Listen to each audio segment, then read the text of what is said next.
In 2016, two Argentine students went on a trip to South American countries, hoping to take a little break from their studies. The girls had no idea that their trip would end in a nightmare and turn into one of the most complex and intricate investigations on this continent. Mario José Coni and Marina Menegazzo, two young Argentine girls from the city of Mendoza. In 2016, they were 22 and 21 years old respectively.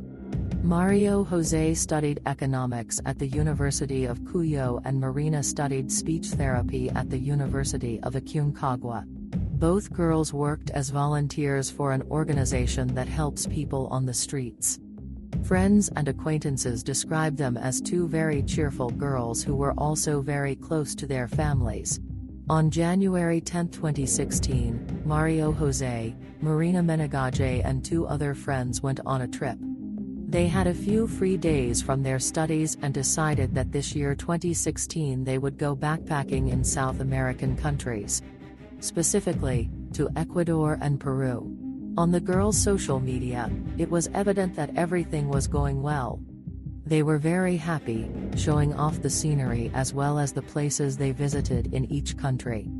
On February 13, 2016, after just over a month of traveling together, the group split in two. Marina and Mario José stayed for a few days in Ecuador, while the other two girls traveled to Mendoza. This decision was not spontaneous, it had been planned since the day they left Argentina. Maria José and Marina had a few more days before school started, and they decided to spend them in Ecuador and experience some more places. As their two friends were returning to Mendoza, they decided to stop at the beach in the town of Montañita, where they had already visited a few days earlier. It was one of the first places they visited upon arriving in Ecuador. They were drawn to return to this place because of its paradisiacal beaches and holiday atmosphere. Montañita has many people from different countries on vacation, many of them backpackers like Marina and Maria José. To save some money and spend less of their budget, the girls sold fruit salads and hamburgers on the beach. By doing this, they were able to pay for the hostel they were staying at, which cost them $10 a night. As the days progressed, the girls continued to share photos on social media. They looked great, uploaded scenery, were at the beach, swimming and seemed very happy.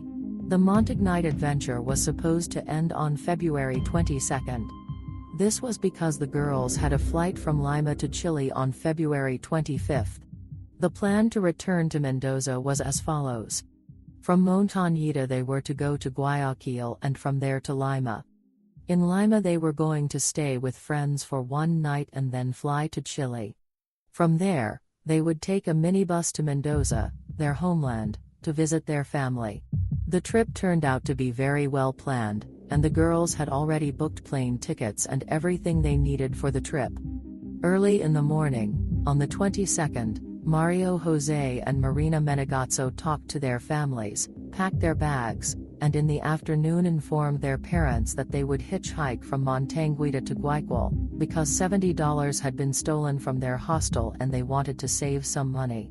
According to the relatives, they offered to send them the money, but the girls refused, saying not to worry.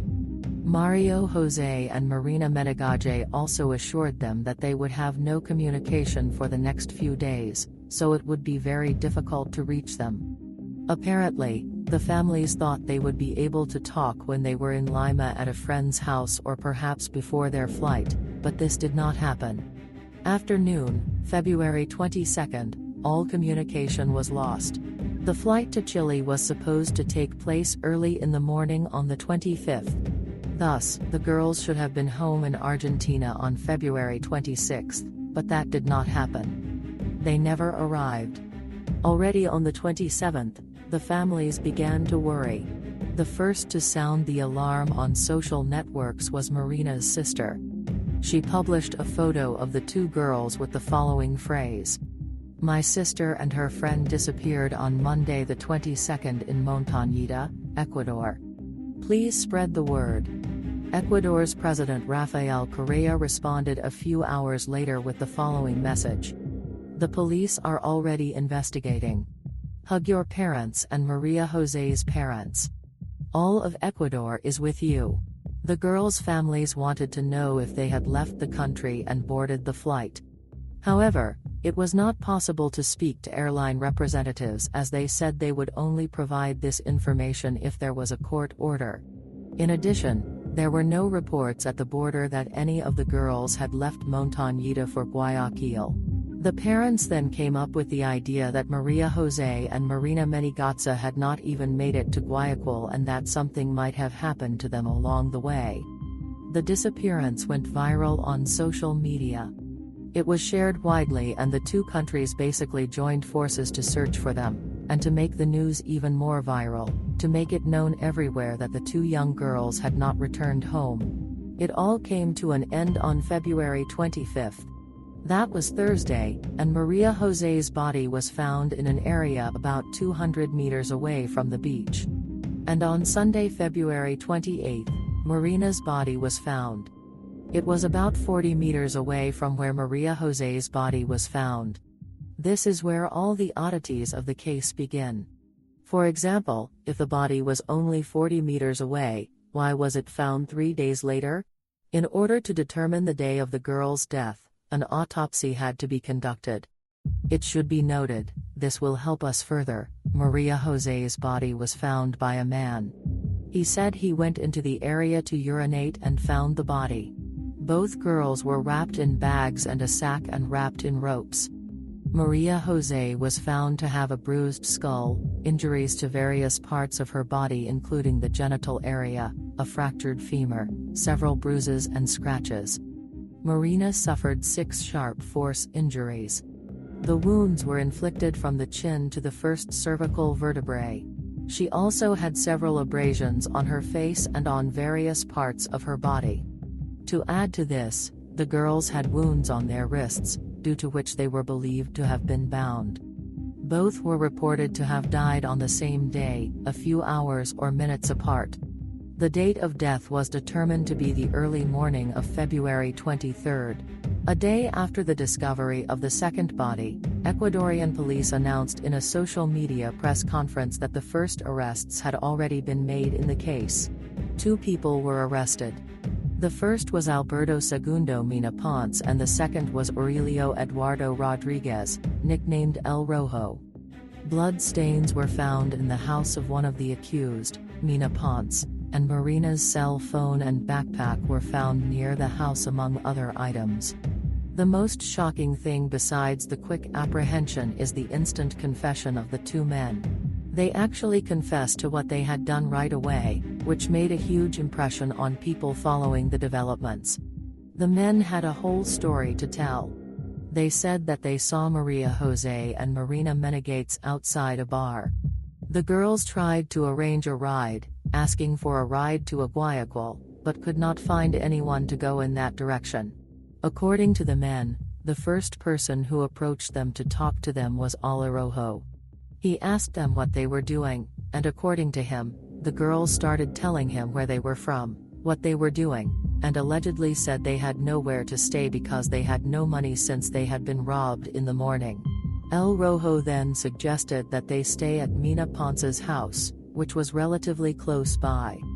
And, furthermore, he explained that Mina Ponce lived alone and therefore there would be no problem going to that person's house. El Rojo then took them by cab to the man's house. When they arrived, it was approximately 9 p.m. The man claims he left them at the house and locked them in.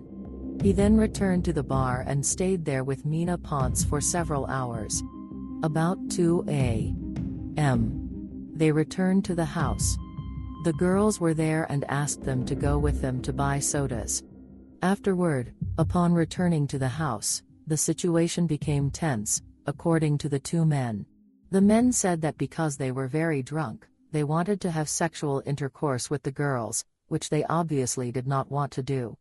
Maria José and Marina Menegazzo had not been drinking and were fine, so they began to resist. Supposedly Maria José was the first to die. Mina Ponce confessed that he killed her with a metal object he had at home, hitting her on the head when she resisted sexual intercourse. After realizing that Maria José was no longer alive, he heard a scream from the next room. It was Marina's scream. El Rojo had stabbed her 6 times, from her chin to her first cervical vertebrae. The 2 men killed the female tourists and didn't know what to do. According to them, El Rojo left the house and left Mina Ponce alone with the bodies. This was at about 3 a.m. Mina Ponce then said that he started cleaning the house, wrapped the bodies in bags, tied them with ropes and took them away in a wheelbarrow. He first dumped Maria José's body and then tried to dispose of Marina's body. He thought that the murders would go unnoticed and no one would ever know that they had done it. This version, according to the prosecution, in addition to the confessions of both men, had 2 witnesses. These were the owner of the bar and also the driver of the cab that took them to the house. The owner of the bar said she saw the girls from about 2:30 p.m. They had been asking people to give them a ride. But several hours passed and they still hadn't found anyone. Very tired, Mario José and Marina Menegazzo went into a bar and asked for a glass of water. The owner of the bar offered them a bottle, but the girls refused, saying they had no money to pay for it because they had been robbed in the morning. The woman then gave them a glass of water and they returned to the street. Afterward, El Rojo approached them. The owner of the bar saw the 3 of them talking and then they left together in the direction of Mina Ponce's house. The cab driver had a similar story. He said he was stopped while they were walking. El Rojo sat in the front, while Mario José and Marina Menegazzo sat in the back. It's worth noting that both girls were silent the entire way. In addition, the cab driver thought they were a little sleepy. He dropped them off at the house without asking any questions and went back to his business. For the family, this version was completely wrong. They did not accept it. They found it very strange that Maria and Marina accepted the help of these people. There are many Argentine tourists in Montañita, and for them it would have been more logical for the girls to approach a man of their own nationality, tell him what had happened and ask for help. It was also very strange that they said they had no money. Maria José and Marina Menegazzo had credit cards and they could withdraw money at any time. In addition, there is another piece of evidence that can refute this, namely that Maria José's credit card was used to make a transaction at an ATM that was very close to the hostel where they were staying in Montañita. Thus, it was clear to everyone that the girls had enough money to pay for a night at a local hotel. This version began to fall apart in the eyes of the public as well. The brother of one of the victims said that when Ecuadorian police brought him to the scene of the crime in the house, he saw used syringes lying on the floor. When he asked about the syringes, they magically disappeared. They were not even photographed at the crime scene, and the experts who examined the scene denied their existence. To the family, the 2 men were just a front for something bigger, like a human trafficking business. While all this was going on, the investigation continued. A second autopsy was ordered, as well as a toxicology report. It also emerged that both accused changed their version of events several times. In one version, Mina Ponce stopped accusing El Rojo and himself of the murders. He stated that the person who had taken the girls' lives was a Venezuelan trafficker of illegal substances who lived in the area. Only his alias El Chamo was known. He was detained by the police, but said he had nothing to do with what happened and was willing to take a lie detector test or DNA test to make them realize that he was not in the house at all. Several DNA samples were recovered at the crime scene. Mina Ponce's DNA from the 2 dead girls, and several unidentified samples. These samples did not belong to El Rojo, the alleged second killer, nor to El Chamo, who was completely removed from the investigation after passing all DNA tests. After the results of the second autopsy came back, the day of death changed. This was one of the things that shocked everyone the most. While Maria José's date of death was still February 23, Marina's date of death changed to February 25. This means that when Maria José's body was found, Marina was probably only a few days away from death. It may also explain the reason why, despite the fact that they were found only 40 meters apart, Marina's body was not found on the day Maria José's body was found. This was a very strange circumstance, and people concluded that perhaps Marina had been kidnapped, abused and beaten during those 2 days. Ecuadorian police actively claimed that they had not found Marina because of the rain. But when checking weather records on the day Maria José was found, it was not raining. So the second autopsy may be very credible. Other facts were discovered. The bruises and scratches that Maria José had were only on one side of her body, as if she had been thrown from a moving vehicle. It was also found that the girls had injuries in the genital area, which confirms the violence. In addition, something very strange was discovered. Maria José had a fractured femur, as was already evident in the first autopsy, but no injury that could have caused it was observed. Even more surprising was the toxicology analysis. The girls were under the influence of illegal substances. A substance was found in their bodies which, when mixed with alcohol, forms a mixture capable of depriving a person of their own will. This explains why Maria José and Marina Menegazzo got into the cab so easily, why they were silent the whole way, and why they looked tired and sleepy. Their family described them as very cautious and responsible girls, so none of this matched their character. Now, after toxicological analysis, it can be stated that these men somehow drugged the girls with illegal substances. There were many setbacks in the case. The prosecutor changed 3 times, which greatly delayed the trial. But in the end, Alberto Segundo Mina Ponce and Aurelio Eduardo Rodriguez were sentenced to 40 years in prison. However, the case did not end there. After the trial and conviction, a reinvestigation had to be carried out. Recall that there were several DNA samples in the house that had not yet been identified. 2 more arrests were made, but one of the defendants was completely exonerated because the DNA tests came back negative and he also had a very solid alibi. Another person involved in the crime was brought to trial because his DNA came back positive. This man's name is José Luis Pérez. Recall that Maria José was found by a man who allegedly went into the area to relieve himself. That man turned out to be José Luis Pérez. He had already testified in the trial against El Roja and Mina Ponce as a witness. But now he was going to sit in the dock. His defense was simple. He had lived in the house a few weeks before, and the blood found on the wall was the result of a tooth infection he had suffered. He had allegedly just spit on the wall.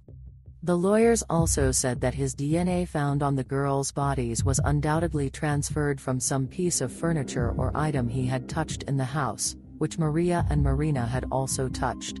This man's defense began to crumble when his dentist came to testify. José Luis Pérez had indeed come to see him, but 2 weeks after the murders had been committed. He asked for a certificate in which the dentist was supposed to write that he had a tooth infection.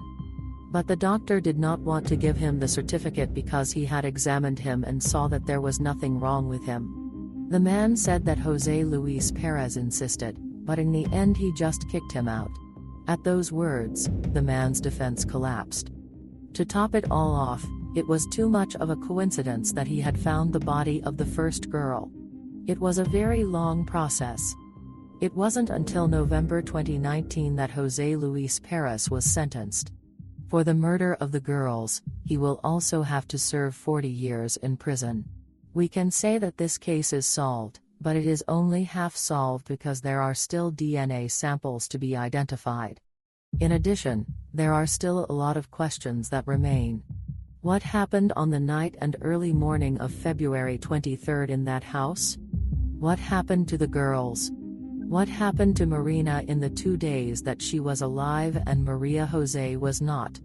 Were there any other people? And how were they kidnapped? How were they captured? Was it all planned? All of these questions remain hanging in the air, and the family of both girls continue to fight for justice in this case. What do you think about this story?